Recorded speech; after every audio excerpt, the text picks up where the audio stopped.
Hard to believe we're almost 3/4 of the way through this year.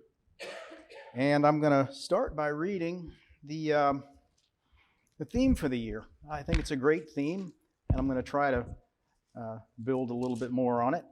So from 1 Peter 4, starting in verse 7, the end of all things is at hand. Therefore, be of sound judgment, sober, so that you may pray. Never thought about those aids and mental frame of mind that are essential for praying. It seems that there is preparation needed for prayer. Above all, keep your love for one another fervently, because love covers a multitude of sins. And we looked at that a couple weeks ago. And he goes on, and this is not a separate subject, being hospitable to one another without complaint. This is a reflection of love. This is one of the ways that we show fervent love, by being hospitable. And the hospitality here is not one of the easiest type, because this isn't just talking about our eating together and hanging out together like we should. Acts 2:46 shows that shortly after the disciples came together after baptism and were one group of believers in Jerusalem, they spent all their time together, eating and doing this and that. And so, but this hospitality here, of course, has to do with the fact that there were displaced Christians fleeing from one place to another. Imagine being a man and woman, especially a young couple with a couple of kids, and they have to flee their house. It's not like today where we sell and move. No, they have to leave their house. They didn't get to sell it. It will be taken. They took what they could carry. Everything else has been stolen, pilfered. And they're on the road and running. That's why it was essential to have hospitality. There are people today leaving Afghanistan who are Christians. They have nothing but what they could carry. Now, in the ancient world, where could they go? They needed the protection and love of Christians to take them in. I mean, for safety. I mean, imagine. And so it was essential we do this. In Matthew 25, the people who were approved and the people who were not, it was based on what Jesus said, when I was a stranger, you didn't take me in. These were unknown Christians traveling from afar who needed the shelter and love of their brethren. But the real point tonight is verse 10. Each one of us has received a special gift, a spiritual gift. We are to employ it in serving one another so that we can be good stewards of the manifold grace of God. Now, this manifold grace to God is the gifts He gave out. And we have to be good stewards of that in God's household. And this is a free gift. Like Jesus said in Matthew 10, freely you've received, freely give. These gifts are not from ourselves. There's no boasting in it. We get it from God, and we try to give it away all we can. And you know what? You can't. You're going to keep giving their gift away, and it'll keep being there. You know, it's like when Jesus divided the bread. You know, keep reaching in that bag, and there's more in there. That's how the gifts of God is when we employ them. But we have to employ them. We have to use them, or they're just what? You know, we're going to bury them.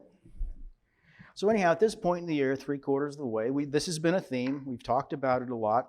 So how are we doing, is what I'm wondering. Do we feel like we've developed? Has anyone been more insightful into their gift?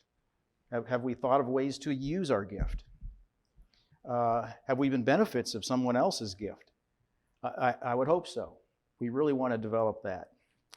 In 2 Timothy 2:2, Timothy was said, it implies he needed to keep his eyes open so that he could entrust to faithful men who will be able to teach others also.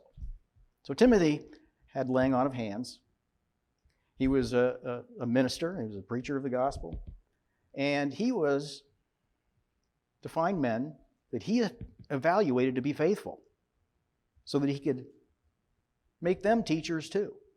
And this goes on and on. But for him to do that, he had to be getting to know his brethren. He had to be watching for talents and abilities, and maybe they have a gift, and he had to look for that. In Titus, older women were to school the younger women on how to love their husbands and to love their children. I like that word school. It's very accurate for that translation. They had to school them, not just teach, but this is like trade school. There's more involved than sitting down for a cup of coffee and laying out an hour's talk. They had to be involved to some extent so that young women can be proficient as they've learned to be. So if we have a gift, we might want to try to pass it on and look for others who we might be able to mentor. If you might know what your gift is, but you're not sure how to use it, you might want to ask others, how do I use this? You would definitely want to ask the elders this. Or people you might think have that gift, can you help me use my gift? I'd like to use it, but I'm really not sure how. I asked Sonia for some examples. Can you think of anything? She said, first thing that came to mind was, well, with hospitality, since you just talked about it, she said, Susan White. If I wanted to be hospitable, that is, take people into my home, treat them properly, and make them know, they're not going to leave there without feeling edified, she's a good example. You might want to go talk to her. A young woman. You might not know how to do that. I wouldn't. You want to do that. And don't be ashamed to do that. Nobody's going to expect you to know something. It takes many decades for people to learn. Sonia brought up, well, if you want to be involved in good works, I said, what would we do there? We want to do good works, especially to the household of faith. But in 1 Peter, there was a great emphasis on helping people so that those who might hate us are not going to have a lot to say because we're such good people. I mean, it's hard to hate on somebody when they help people. It really is. It's difficult to do. If you're known and in the community for being involved, that's a plus for Christianity, of course. They see our light and so forth. But if you want to do that, you might need to know how to be a Dorcas. Connie's involved in social community service quite a bit. I wouldn't know how to get started in community service. I might want to ask. I know that Tennis and Tina are very good with struggling and Christians and young Christians. There's a patience there. I don't know everybody here that well. Again, I'm relying on Sonia. I'm not doubting her, but that's what people are good at, and we need to find out what we're good at, and then throw ourselves into it as much as we can. Thirdly, we want to allow others to employ their gifts on us. Now, this can shut people down from doing service in employing their spiritual gift if you don't want it. See, this really would shut a lot of things down. We have to be willing to be taught. For example, if you say want to be a minister, you want to teach, you want to be an elder, you might want to talk to somebody who you think is pretty good at that and say, look, teach me, mentor me, show me what I should do. I feel I have a talent there. If somebody comes up and said to you, I think you'd be good at this, or be open to it. Be open to that. We have to be open to each other for advice so that we can employ our service to each other and please our Father in heaven. When Jesus washed the disciples' feet, Peter said, no, not me. We don't want to do that. We may not understand at the time what's going on, but we don't want to refuse a service because it might embarrass us or, I'm too much of a man to be helped, or any of that stuff. We don't need that, not among us. We want to be open to the help of others. And it could be admonition. It could be something, that we need to know and we need to be straightened out. We got to be open to that too. Because evangelists, pastors, and teachers are for the edifying of the body of Christ, and they can't do that unless people are willing to be edified. and sometimes receive correction. I remember, I'm not sure which of the elders, but one of them asked or mentioned in a sermon several months ago, if you're unsure about your gift, you should ask people, ask the elders, ask people you might respect. That's something that we need to do. Because for the purpose of building up this church, it has to be done. It's so important. Philippians 2:13, we have to remember, it is God who works effectively in you, both to will and to work for His good pleasure. We can only be open. We can only be a fit vessel. God is really the orchestrator and the perfecter and the completer of anything good we want to do. Unless we abide in the vine, we can do nothing. Nothing. Absolutely nothing unless we abide in the vine. And I want to close with probably some advice on how to make sure we can be used. Because if you want to be used and you're not,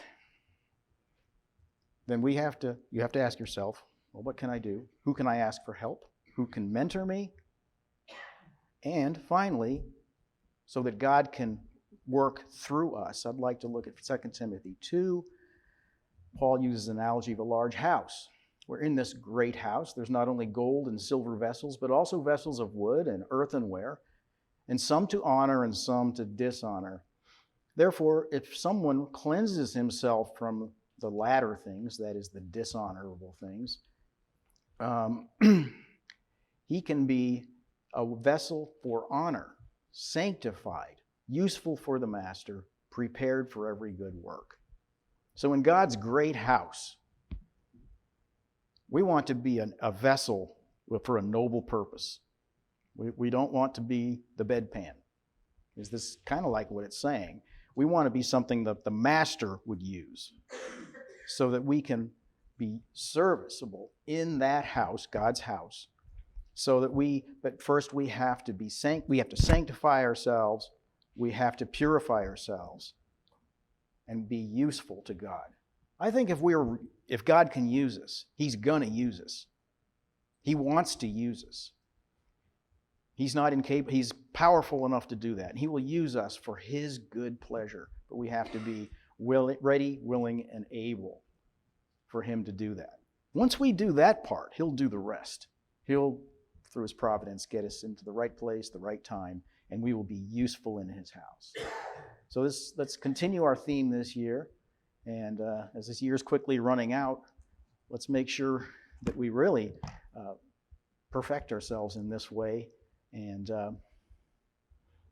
look to each other for advice and support and to help and to use our gifts.